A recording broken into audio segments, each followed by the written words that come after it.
জানেন কি কৌশিকী অমাবস্যা 2025-এর তিথি কবে কখন পড়ছে? তারাপীঠে দেবীর ভোগে থাকে কি কি? চলুন তবে দেখে নেওয়া যাক।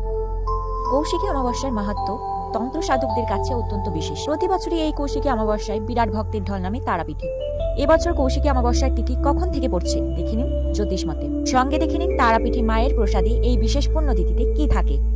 বিশুদ্ধ সিদ্ধান্ত পঞ্জিকা মতে কৌশিকী অমাবস্যার তিথি পড়ছে ভাদ্র মাসের 5 তারিখে। সেই দিন শুক্রবার 22 আগস্ট 5ই ভাদ্র থেকে শুরু কৌশিকী অমাবস্যা।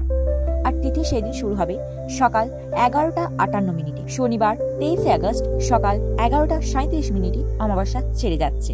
পঞ্জিকা মতে শুক্রবার 22 আগস্ট অমাবস্যার তিথি শুরু হবে। ভাদ্র মাসের এই তিথি কৌশিকী অমাবস্যা তিথি 22 আগস্ট বেলা 11:58 পড়ছে। 23 আগস্ট বেলা 12:22 ছেড়ে যাচ্ছে এই তিথি। কৌশিকী অমাবস্যা 2025-এর তিথিতে গোটা দিনে 4 বার দেবীকে ভোগ দেওয়া হয়।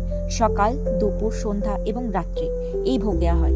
দেবীকে অমাবস্যায় দুপুরে সাদা ভাত, পোলাও, ফ্রাইড রাইস নিবেদন করা হয়।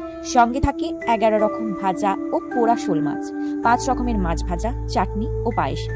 তারাপীঠে ভোগে আর কি থাকে চলুন দেখে নেওয়া যাক। সান্ধ্যভোগে সাধারণত থাকে লুচি, সুজি, 5 রকমের ফল, 5 রকমের মিষ্টি, ক্ষীর এবং শীতল ভোগ দেওয়া হয় দেবীকে। রাত্রে তারাপীঠের দেবীর ভোগ থাকে খিচুড়ি, মাছ ভাজা ও বলির মাংস। এই শুভ তিথিতে বিশেষ নিশি পুজো আয়োজন করা হয়।